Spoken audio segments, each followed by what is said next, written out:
Alors, mon parcours opérationnel en la tech, je crois qu'on peut dire que je suis une actrice de l'avènement du web en France. J'ai travaillé 25 ans dans l'écosystème numérique, notamment au sein du groupe Iliad. J'ai accompagné des équipes dans la transformation digitale, l'expérience client, et j'ai accompagné la croissance d'un acteur majeur des télécoms français. Et ça a été une fabuleuse aventure humaine qui m'a permis notamment de comprendre à quel point en fait la technologie permet, grâce à la diversité des talents, de faire naître les innovations. Alors oui, évidemment, j'ai perçu des biais sexistes. D'ailleurs, c'est assez étonnant parce que le secteur du numérique est le secteur le plus jeune et c'est celui qui est le plus gangréné par le sexisme. Malheureusement, oui, j'y ai été confrontée. Mais je dois dire que ce n'était pas forcément des biais directs, mais plutôt des réflexes culturels. Et c'est ça, en fait, qui est très particulier.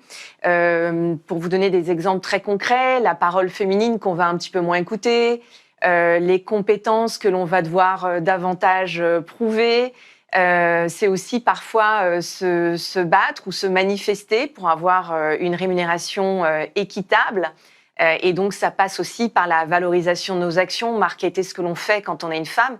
Et on n'a pas l'habitude, en fait, de se mettre en avant. On fait très peu partie des réseaux de la meute masculine.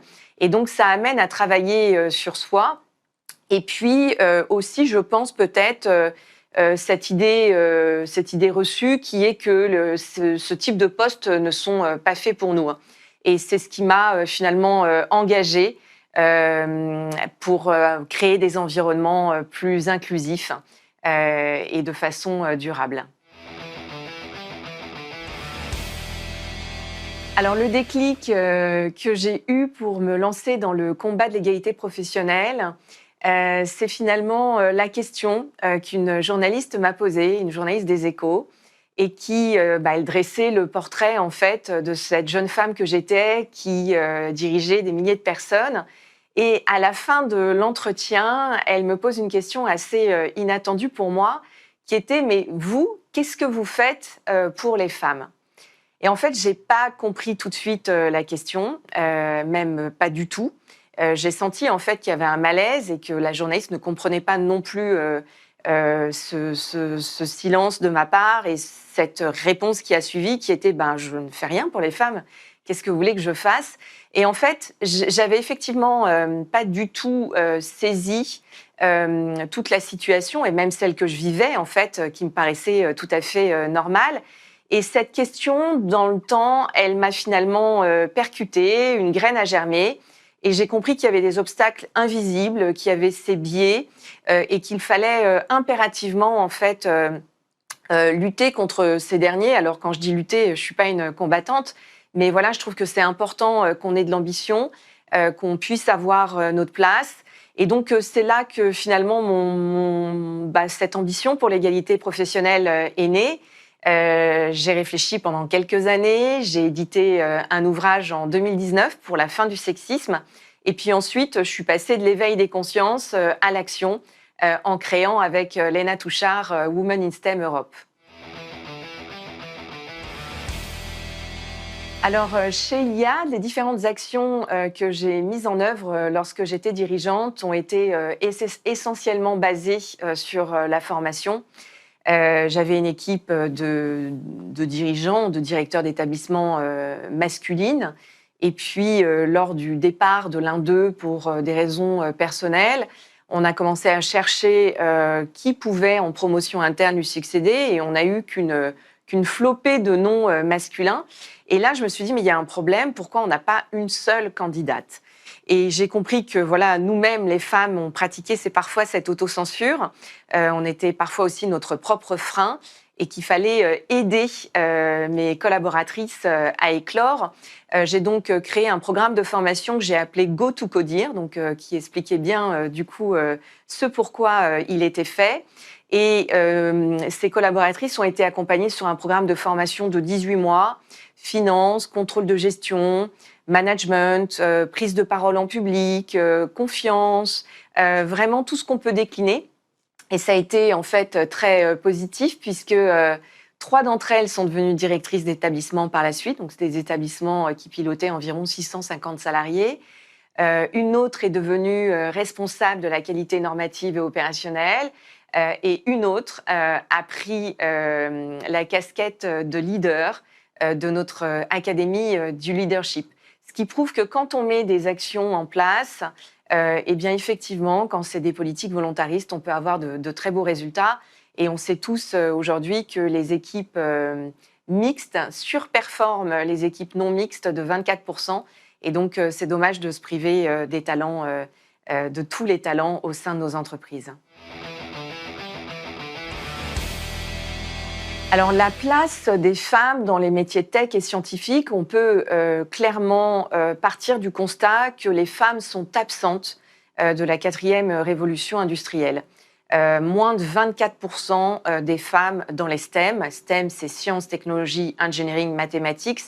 Et en fait, il faut avoir conscience qu'à horizon 2030, 2/3 des emplois au niveau mondial auront une composante STEM. Et donc, les femmes ne sont pas dans les filières technologiques et scientifiques ou de façon très inférieure à ce qu'elles devraient être. Elles ne sont donc pas aujourd'hui dans les métiers d'avenir. Tout ce qui est biotechnologie, cybersécurité, IA, data, et il y a encore plein d'autres métiers.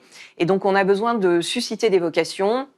On a besoin d'accompagner ces femmes.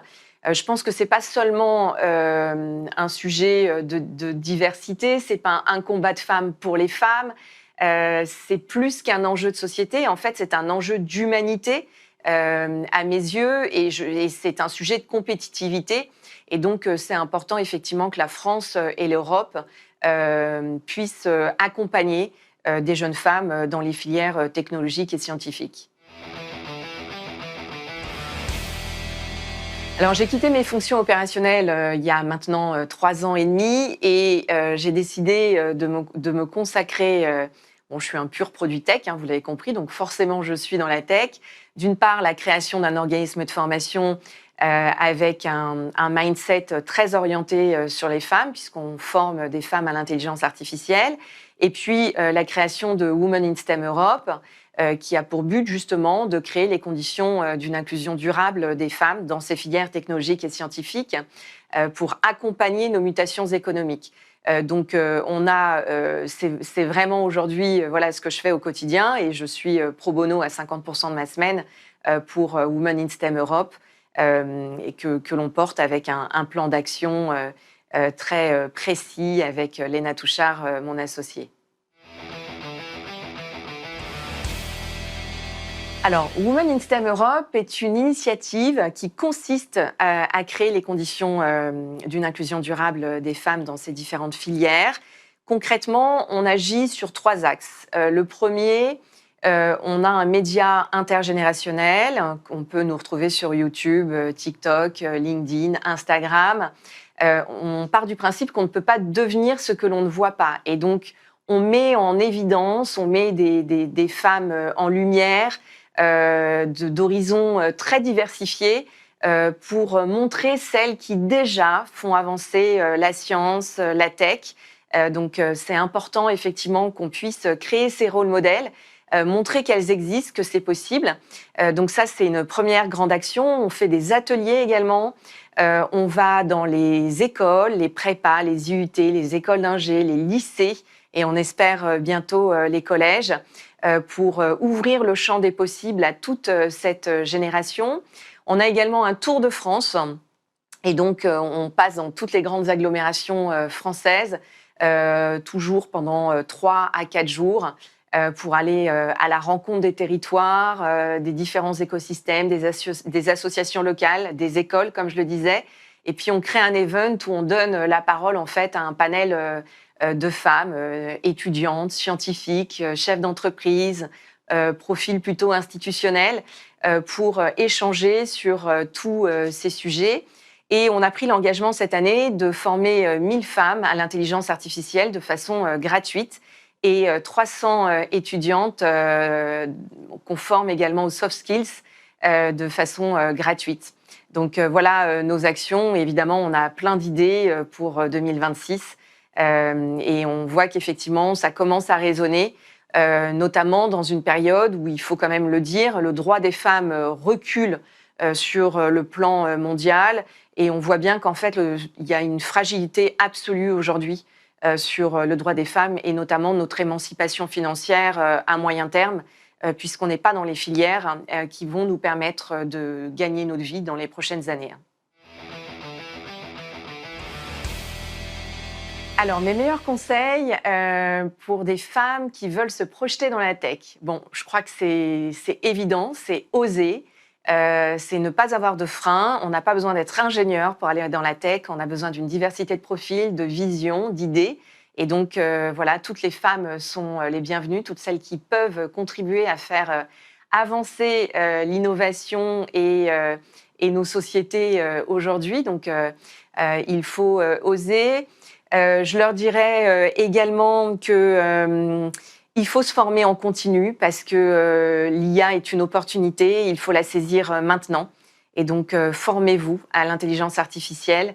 Il y a vraiment, je pense qu'il y a vraiment énormément de métiers autour que l'on ne connaît pas encore et qui vont bientôt éclore. Donc, il ne faut pas hésiter à investir sur soi.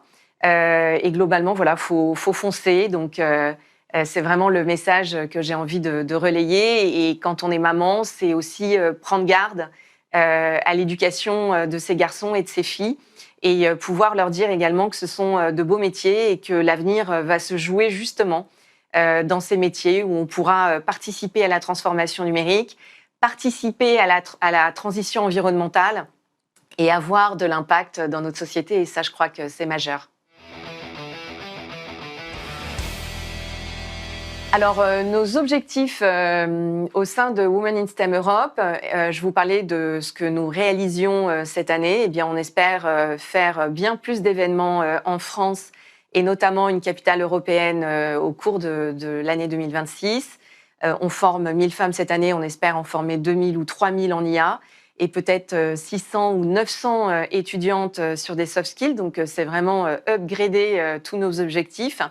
Avoir de l'impact, être en mesure de créer une communauté suffisamment importante pour inspirer, fédérer, créer aussi des rôles de mentoring qui sont souvent nécessaires, que ce soit pour un étudiant ou pour une étudiante.